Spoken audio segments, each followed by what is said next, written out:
The galaxy was old. It had seen empires rise and fall like waves on a dark ocean. It had watched stars die and new ones take their place. But in all its long history, there was only one rule that every species followed without question. Do not wake the humans. The Galactic Council met once every 100 years in a great station that floated between 3 dying suns. Representatives from 1,000 worlds gathered there. They spoke different languages. They breathed different air.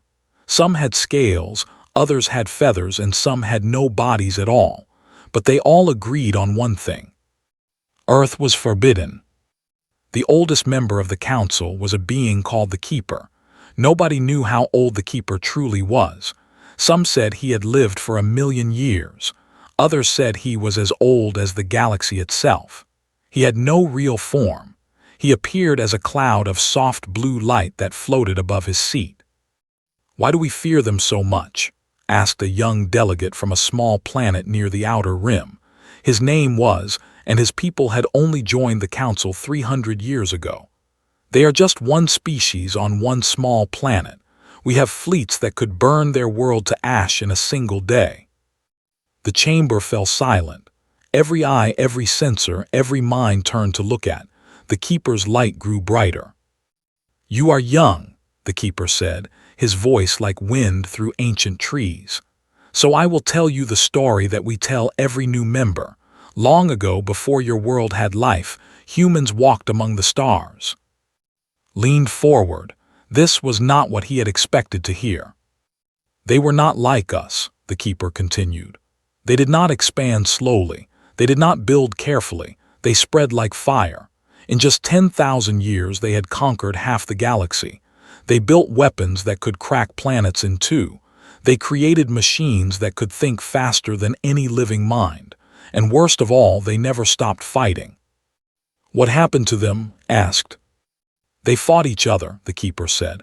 "A great war broke out among them. It lasted for 500 years. When it ended, most of them were dead. The survivors were tired, so tired that they chose to sleep.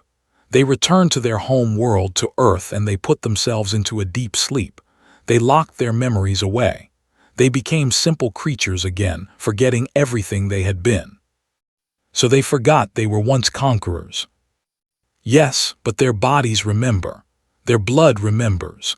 If they are ever forced to wake up, if they are ever pushed into a corner, they will become what they once were, and the galaxy will burn again." Sat back in his seat, he understood now. The humans were not weak, they were sleeping giants. Far away from the council station, in a region of space filled with red stars and dead planets, the Empire was growing restless. There were tall beings with skin and 4 arms.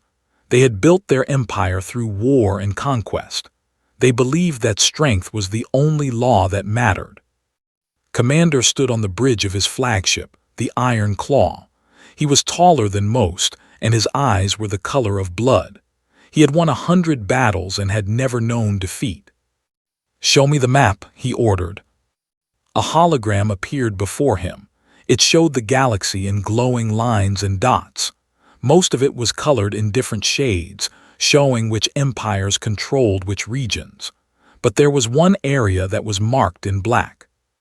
"That is the Forbidden Zone," said his advisor, a thin named, Earth and its surrounding systems. "No one is allowed to enter." "Why?" asked. He already knew the answer, but he wanted to say it. "The Galactic Council has declared it off limits. They say the humans are dangerous." Laughed. It was a cold, harsh sound. "Dangerous? Look at them. They have no starships. They have no weapons. They fight each other over small pieces of land. They are primitive." "The Council believes they are sleeping," said carefully. "They believe that if we attack, the humans will wake up and become a threat." "The Council is made of cowards," said. "They see shadows and think they are monsters. I see opportunity. Earth is rich in resources. Its people would make good slaves. And once we take it, the other empires will see that they are not afraid of old stories." Looked worried. "Commander, the warning has stood for 10,000 years. Every species in the galaxy respects it. Perhaps there is a reason." turned to face his advisor. His red eyes burned with ambition. The reason is fear, fear of something that happened long ago, but I do not believe in ghosts. I believe in power, and power belongs to those who are willing to take it. He turned back to the map and pointed at Earth. Send the fleet. We attack in 3 days. Bowed his head. He knew there was no point in arguing. Once made a decision, nothing could change his mind. Yes, Commander, I will give the order. As left the bridge, stood alone, staring at the small blue dot on the map. He did not know that he was about to make the biggest mistake in the history of the galaxy. He did not know that the old stories were not just stories. He did not know that the humans were waiting, even in their sleep, for someone foolish enough to wake them. 3 days later, the fleet entered the Forbidden Zone. 200 warships moved through space like a swarm of metal insects. They passed dead stations and ancient warning beacons that had been placed there thousands of years ago. The beacons sent out the same message over and over again. Turn back, do not proceed. The sleepers must not be disturbed. Ordered his ships to destroy the beacons. One by one, they exploded in flashes of light. The warnings fell silent and the fleet moved on. On the Galactic Council station, the Keeper felt something change. He had been connected to those beacons for longer than he could remember. When they went dark, he knew exactly what it meant. They have done it, he whispered. The fools have done it. He sent a message to every member of the council. It was only 3 words long, but it was enough to fill every heart with terror. The humans will wake. And far below, on a small blue planet called Earth, in a city called Seoul, a woman named opened her eyes for the first time in 10,000 years. She did not know who she was. She did not know what she had been. But deep in her bones, in her blood, in every cell of her body, something ancient was beginning to stir. The universe had one rule, and it had just been broken. The first bombs fell on Seoul at midnight. Was walking home from work when the sky turned red. She looked up and saw streaks of fire cutting through the clouds. For a moment, she thought they were shooting stars. Then the first one hit the ground and the world exploded. Buildings fell like toys. Cars flew through the air. People screamed and ran, but there was nowhere to go. The bombs kept falling, one after another, turning the city into a sea of fire and smoke.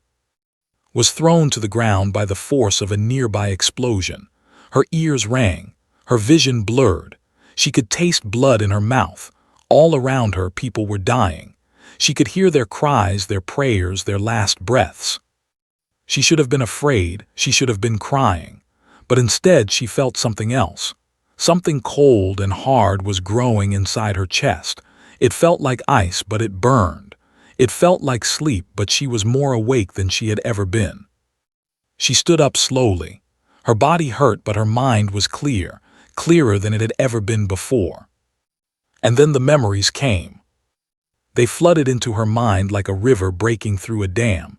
She saw things she could not explain, great ships flying through space, armies of humans marching across alien worlds, weapons that could destroy suns.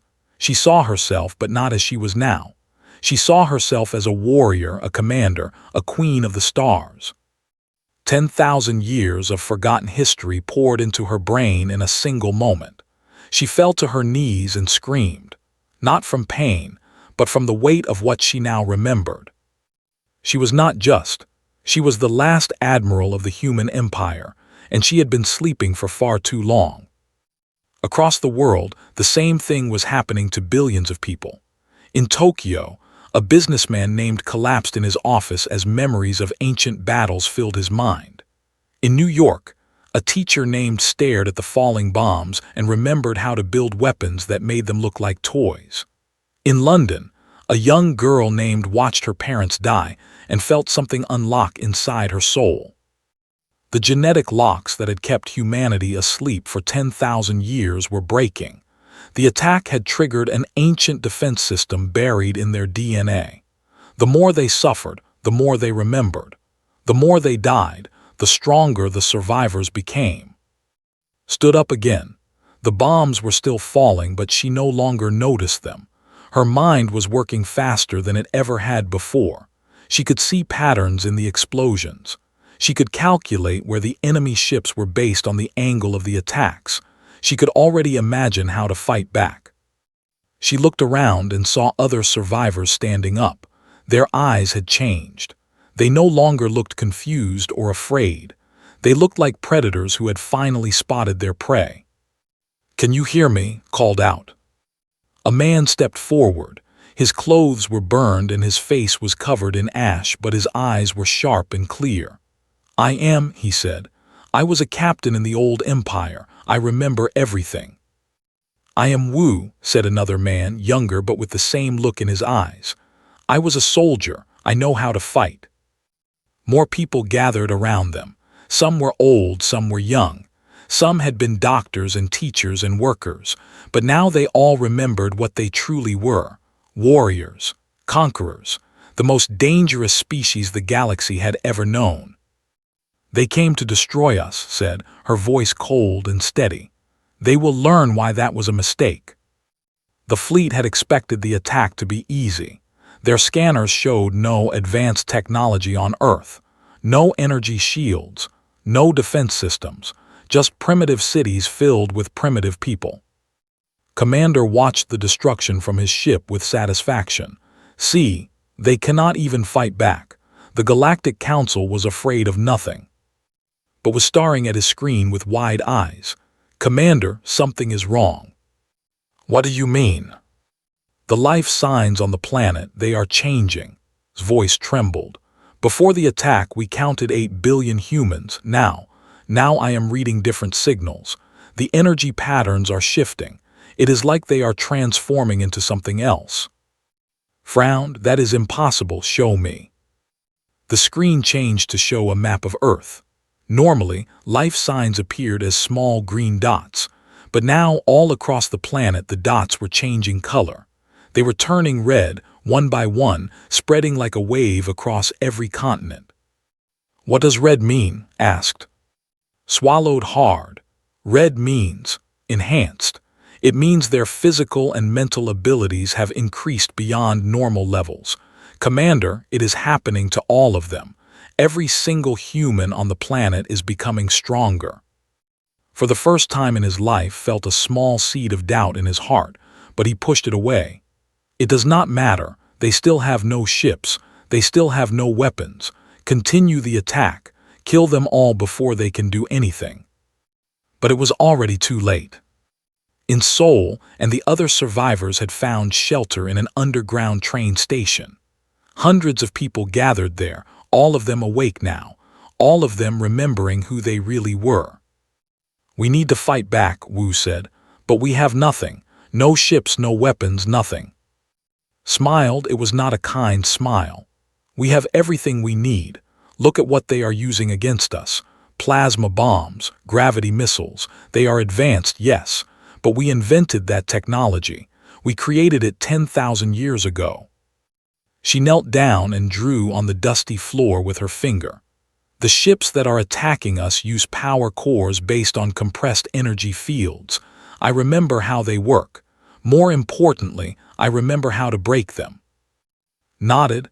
"If we can get to one of their crashed ships, we can study it, reverse engineer it, build our own." "That will take time," Wu said, "time we do not have." "Then we make time," replied. "Scatter across the city, find any crashed enemy craft, bring back anything useful, tools, weapons, metal, anything. We will build what we need from their own wreckage." The survivors split up and moved through the burning streets. They were no longer afraid. The fear had been burned away by the memories of what they had once been. They moved like ghosts, silent and deadly, avoiding the enemy patrols and searching through the rubble. Wu found the first crashed ship in what had once been a park. The pilot was dead, killed by the impact. Wu felt nothing as he dragged the body out and started taking apart the control panel. His hands moved with a skill he had not known he possessed. The knowledge was just there, waiting to be used. Within hours, the survivors had gathered enough parts to build a small workshop. Within days, they had built their first weapons. They were crude, made from scraps and held together with wire, but they worked. When tested the first plasma rifle on a patrol, the aliens died before they even knew what hit them. "This is just the beginning," said as she stood over the dead bodies. "Soon we will take their ships, and then we will take their worlds." Far above in his command ship was receiving reports that made his blood run cold. His ground forces were disappearing. His patrols were going silent. And somehow, impossibly, the humans were starting to fight back with weapons that should not exist.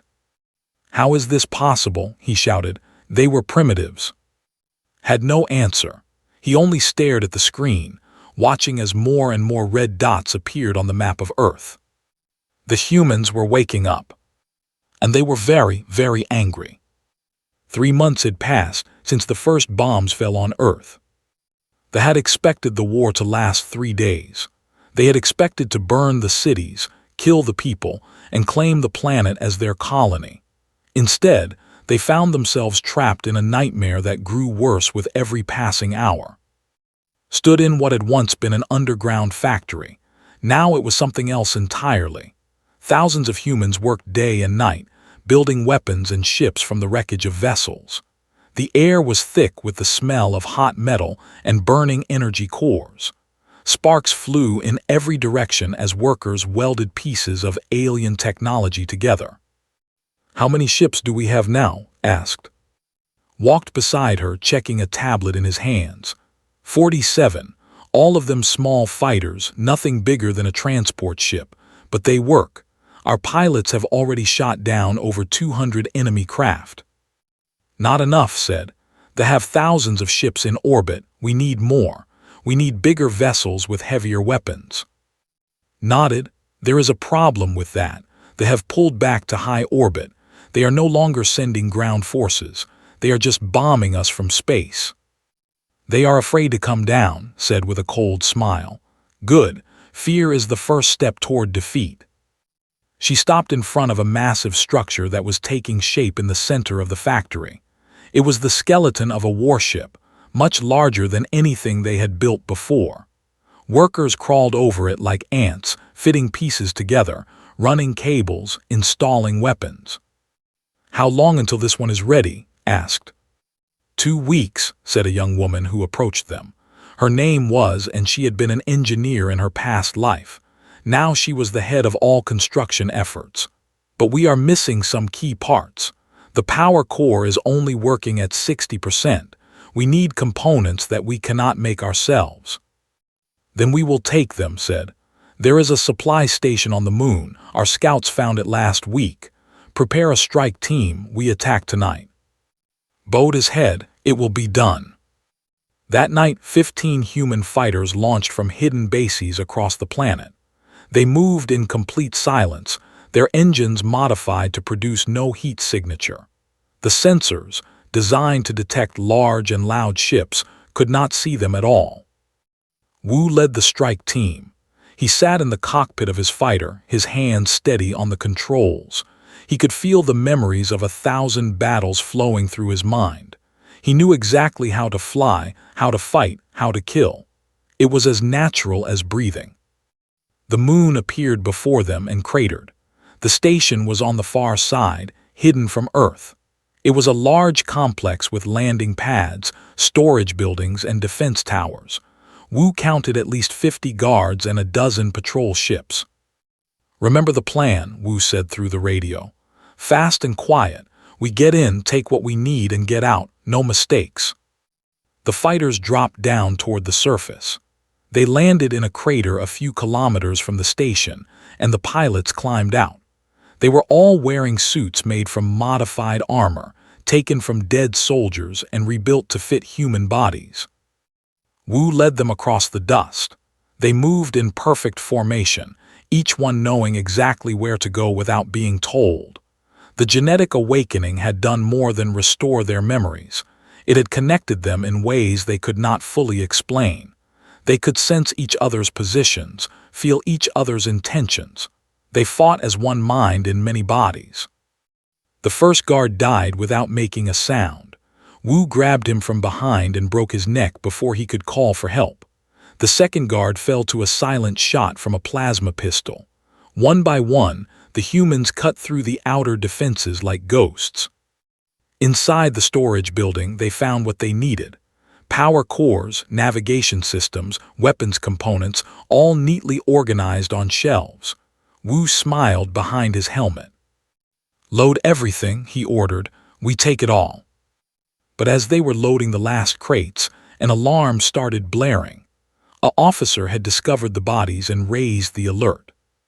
"Time to go," Wu said. "Back to the ships now." They ran through the corridors, firing at any who got in their way.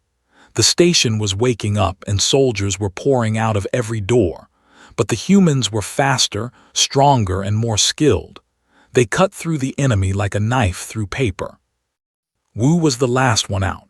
He sprinted across the landing pad as plasma bolts flew past his head. His fighter was right there, engines already warming up. He jumped inside and launched just as a missile exploded where he had been standing. The 15 fighters rose from the moon and burned toward Earth. Behind them, the station was in chaos. Half its guards were dead, and the supply rooms were empty. "Mission complete," Wu reported. "We got everything." Back on Earth, received the news with satisfaction. "Good. Now we can finish our warship, and then we will make them pay for what they did." The warship was completed in 10 days instead of 14. They named it the Soul, after the first city that had been bombed. It was ugly, made from pieces of 100 different ships welded together, but it was powerful. Its weapons could punch through shields. Its engines could outrun anything that had. The day it launched was the day everything changed. Stood on the bridge looking out at the stars. Around her, a crew of 50 humans worked at their stations, was at the weapons console, was monitoring the engines. Wu was leading a team of fighters that flew alongside them. "Target acquired," said. "Command ship, the one that led the first attack." Recognized it, the Iron Claw, Commander's flagship. "Open a channel," she said. "I want to talk to him." The screen flickered and his face appeared. He looked older than before, tired and worried. 3 months of unexpected war had worn him down. "Who are you?" he demanded. "How do you have a warship?" "My name is," she said calmly. "I am the last admiral of the human empire. You attacked our world. You killed our people. Did you really think we would just lie down and die?" His face turned pale.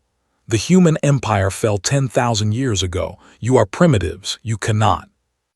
"We were sleeping," interrupted. "You woke us up, and now you will face the consequences."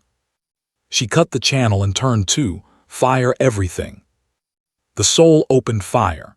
Beams of burning light shot across space and slammed into the Iron Claw. The ship's shields flickered and failed. Explosions ripped through its hull. Escape pods launched in every direction as the crew tried to flee. But was not finished. She ordered the fighters to chase down the escape pods. No survivors, no mercy. This was the message she wanted to send. When the Iron Claw finally exploded, watched without emotion. She felt no joy, no satisfaction, only a cold certainty that this was just the beginning. "Send a message to every human on Earth," she said. "Tell them we have struck back. Tell them we are coming for every ship in orbit. Tell them the war has truly begun." The message spread across the planet like wildfire. In bunkers and shelters and ruined cities, billions of awakened humans heard the news. They had been waiting for this moment. Now they knew it was time. Within a week, more ships launched from Earth. Some were fighters, some were bombers, some were massive warships built in secret factories. The sky was filled with human vessels, rising like angry birds from a burning nest. The fleet tried to run. They fired their engines and headed for the edge of the solar system, but the humans were faster. They chased the aliens across space, destroying ship after ship until none were left. When the last vessel exploded, stood on the bridge of the Soul and looked at the stars. "They wanted war," she said quietly. "We will give them extinction." and Wu stood beside her, their faces hard and cold. "Where do we go now?" asked. Pointed at a distant star. "The Empire. We burn it to the ground, and then we find everyone else who knew we were sleeping and did nothing to stop this attack." The human fleet turned and began its journey across the galaxy. The hunt had begun. It was called. It was a planet with red oceans and cities made of black metal. For 1,000 years, it had been the heart of a mighty empire. Billions have lived there, proud and strong, believing they were the greatest warriors in the galaxy. They were wrong. The human fleet arrived without warning. One moment the sky was empty. The next moment it was filled with ships, hundreds of them, then thousands, pouring out of faster-than-light travel like water from a broken dam. The defense fleet scrambled to respond, but they were too slow, too weak, too afraid. Watched from the bridge of the soul as the battle began. Human fighters swarmed the enemy ships like angry insects. Warships traded fire with battle cruisers, their weapons lighting up the darkness of space. Explosions bloomed like flowers of light and fire. "Status report," ordered. "Enemy fleet is breaking apart," said. "Their commander has been killed. The rest are running or surrendering." "Accept no surrenders," said. Her voice was cold as ice. "They showed no mercy to our people. We will show none to them." The order spread through the fleet. Human ships chased down the fleeing vessels and destroyed them one by one. Escape pods were shot from the sky. Cries for help went unanswered. When it was over, nothing remained of the defense fleet but dust and wreckage. "Begin the ground assault," commanded. Transport ships descended toward the planet's surface. Wu was in the first wave, leading 10,000 soldiers into battle. They landed in the capital city, a massive place filled with towers that reached toward the sky. The streets were crowded with civilians running in panic. Wu did not care about civilians. He cared about victory. His soldiers spread through the city like a flood. They moved from building to building, clearing out any resistance they found. The army tried to fight back, but they had never faced an enemy like this before. The humans were faster, stronger, and fought with a fury that could not be stopped. Wu kicked open the door of a government building and walked inside. Officers tried to shoot him, but he was already moving, already firing. His plasma rifle sang its deadly song, and bodies fell to the floor. At the end of a long hallway, he found what he was looking for. A communication center filled with screens and controls. This was where they sent their orders, their reports, their calls for help. "Shut it down," Wu told his soldiers. "No messages leave this planet." The soldiers destroyed the equipment. Sparks flew and screens went dark. That was now cut off from the rest of their empire. Above in orbit received Wu's report. "The capital has fallen. We control their communication systems." "Good," said. "Move on to the other cities. I want this planet under our control within 3 days." "What about the civilians?" Wu asked. Paused. She thought about her own home, about soul burning, about the millions who had died in the first attack. A part of her wanted revenge. But another part, an older and wiser part, knew that killing civilians would make them no better than the... "Leave the civilians," she finally said. "We are not here to murder the innocent. We are here to destroy those who attacked us and make sure no one ever does it again." Wu understood. The humans were warriors, not monsters. They had rules even in war. The conquest took 2 days, not 3. The army surrendered after their last general was killed. Their government collapsed. Their emperor, a fat and frightened creature who had spent his whole life in comfort, was brought before in chains. "Please," he begged, "have mercy. I will give you anything, wealth, technology, slaves, anything you want." Looked down at him with disgust. "Your commander attacked our world. He killed millions of our people. Did you order him to do this?" The emperor trembled. "It was his idea. I only approved it. I did not know." "You did not know," stepped closer. "The Galactic Council warned every species in the galaxy. Do not wake the humans. It was the one rule everyone followed, and you broke it." "I thought the stories were lies," the Emperor whimpered. "I thought you were weak." "Now you know the truth," said. "We are not weak, we were sleeping, and you should have let us sleep." She turned to her guards. "Take him away, he will stand trial for his crimes." The Emperor was dragged off, screaming and crying. Felt nothing. Justice would be served, but it would not bring back the dead. News of the Empire's fall spread across the galaxy like wildfire. The Galactic Council held an emergency meeting. Representatives from 1,000 worlds gathered, all of them terrified. The Keeper floated at the center of the chamber, his blue light dim and flickering. He had not spoken since the humans began their conquest. Now, finally, he broke his silence. "I warned you," he said. "I warned all of you. For 10,000 years we kept the peace. We followed the one rule, and now look at what has happened." "What do we do?" asked a delegate from a nearby system. "The humans are heading toward the council station. They have destroyed everyone who opposed them." "They will come for us," said another. "They will want revenge on the whole galaxy." "Perhaps," the Keeper said, "or perhaps they only want justice. We must wait and see." Back in the human fleet was meeting with her commanders. Wu and a dozen others sat around a table covered with maps and reports. "We have taken thee and all their major colonies," reported. "Their empire is finished, but our scouts have found something troubling." "What is it?" asked. Pulled up an image on the screen. It showed a massive space station floating between 3 dying suns. "The Galactic Council headquarters.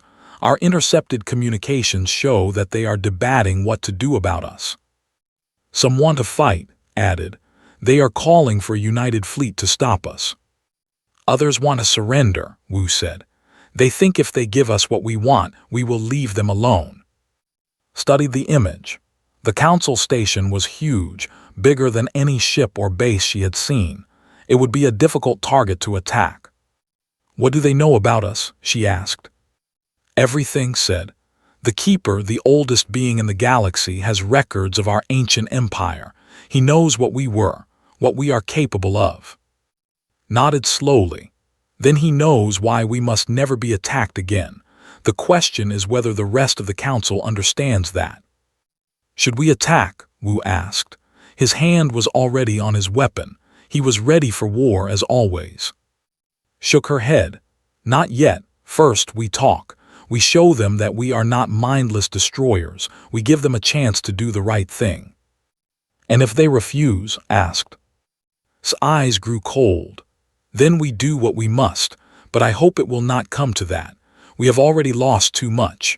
I do not want to burn the entire galaxy just because one empire made a mistake." The human fleet changed course. Instead of heading for more colonies, they turned toward the Galactic Council station. 1,000 warships, carrying millions of awakened humans, flying toward the heart of galactic civilization. The Council received word of their approach. Panic spread through the station. Some species fled, jumping to faster than light and running as far as they could. Others prepared for war, powering up weapons and shields, but most simply waited, too afraid to do anything at all. The Keeper watched the human fleet grow closer on his screens. He had lived for 1,000,000 years. He had seen empires rise and fall. He had thought he knew everything there was to know about the universe. But he had never seen anything like this. The humans were coming, and the galaxy would never be the same again. The human fleet stopped just outside weapons range of the Galactic Council station. 1,000 warships hung in space, their weapons powered but not firing. They waited in perfect formation, silent and still, like predators watching their prey. Inside the station, chaos had taken hold. Representatives from hundreds of worlds argued and shouted, each one trying to decide what to do. Some wanted to attack, some wanted to surrender, some wanted to run. None of them could agree. The Keeper finally raised his voice and the chamber fell silent. "Enough," he said, his blue light pulsing with ancient power. Arguing will not save us. We must face what we have done. What we have done, shouted a delegate from a warrior species. We did nothing. They attacked the humans, not us. And we let them, the keeper replied. For 10,000 years we kept the humans sleeping. We knew they were dangerous. We knew what would happen if they ever woke up. And yet when they announced their plans, how many of us spoke against them?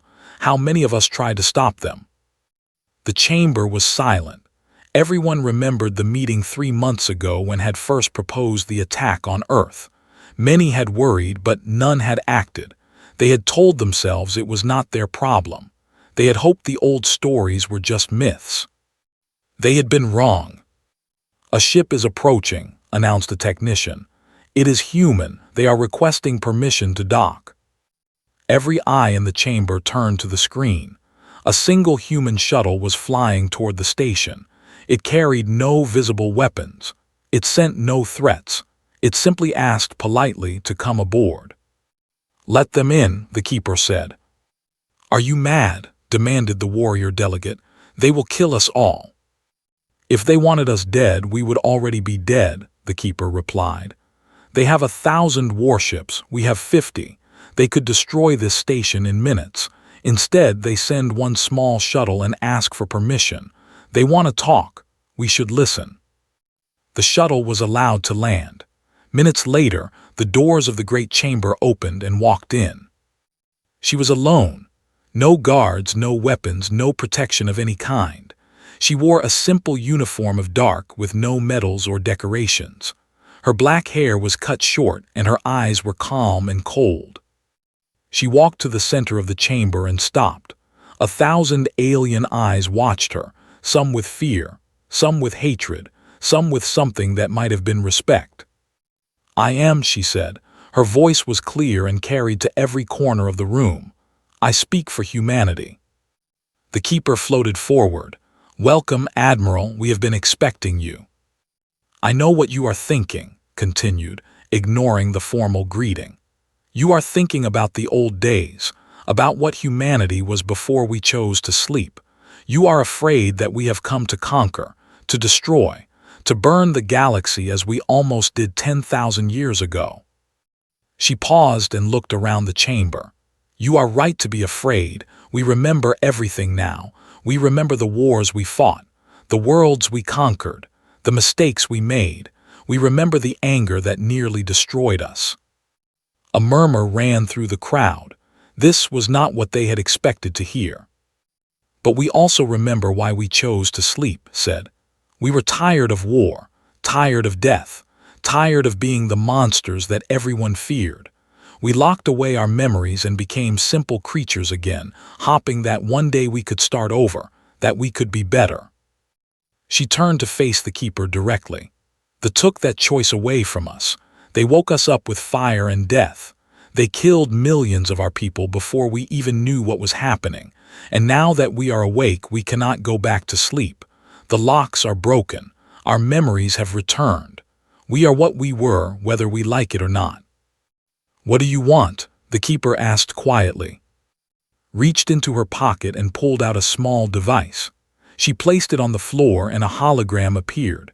It showed the galaxy, all its stars and systems, all its empires and territories.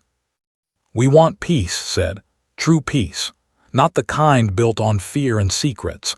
Not the kind where you keep dangerous species asleep because you are too afraid to face them. Real peace built on trust and understanding. How can there be trust after what has happened? Asked the delegate. Your people have destroyed an entire empire. You have killed billions. They killed millions of us first, replied without emotion. They attacked without warning, without reason, without mercy. We responded in kind. That is war.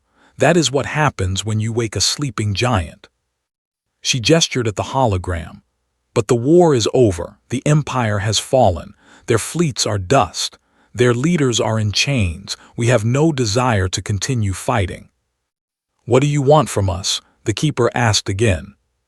Pointed at the center of the hologram where the council station floated. We want a seat at this table, a real seat with a real voice. For 10,000 years you made decisions about the galaxy without us. You decided to keep us sleeping. You decided what was best for everyone. Those days are over. And if we refuse? Smiled, but there was no warmth in it. I have 1,000 warships outside. Every one of them is crewed by humans who remember what we once were. If you refuse, we will do what we did before. We will conquer. We will destroy. We will become the monsters you feared. She let the words hang in the air. But I do not want that, she continued. I have seen enough death. I have lost enough friends. I want to build something new, something better. A galaxy where all species can live together, not in fear but in respect. The chamber was silent. Every delegate was thinking, calculating, trying to figure out what to do. Finally, the keeper spoke. You are different from what I expected, Admiral. The humans I remember from the old days would not have asked. They would have simply taken what they wanted. We have changed, said. The long sleep taught us something. Power without wisdom is just destruction. We were fools before. We thought we were the greatest, the strongest, the most important. We forgot that the galaxy is vast and that there is room for everyone. Do you truly believe that? Nodded. I believe we have a choice. We can repeat the mistakes of the past, or we can build something new. The question is whether you are willing to give us that chance. And Wu were watching from the shuttle, listening through a hidden communicator. They had wanted to come with her, to protect her, but had refused. She is brave, Wu said quietly, walking in there alone. She is smart, replied. If she had come with weapons and guards, they would have seen us as conquerors. By going alone, she shows that we can be trusted. Can we, Wu asked, can we really change what we are? Thought about the question for a long time. I do not know, he finally said, but I hope so. I am tired of killing. Inside the chamber, the vote was being taken. One by one, the delegates spoke their decisions. Some voted against the humans. They were too afraid, too angry, too proud to accept help from the species they had feared for so long. But most voted yes. They had seen what the humans could do. They knew that war would only bring more death. When the final vote was counted, the decision was clear. Humanity would join the Galactic Council. The keeper floated forward and extended a tendril of light toward. It was the ancient gesture of welcome, used by the Council for 1,000,000 years. Welcome, Admiral, he said. Welcome to the galactic community. We hope this will be the beginning of a new era. Reached out and touched the light. It was warm, like sunlight on her skin. It will be, she said, I promise. She turned and walked back toward the doors. As she passed the rows of delegates, she saw their faces. Fear, hope, doubt, curiosity. They did not know what the future would bring. Neither did she. But for the first time since she had woken up in the burning streets of Seoul, she felt something other than anger and grief. She felt hope. Outside, the human fleet received the news. Cheers erupted on every ship.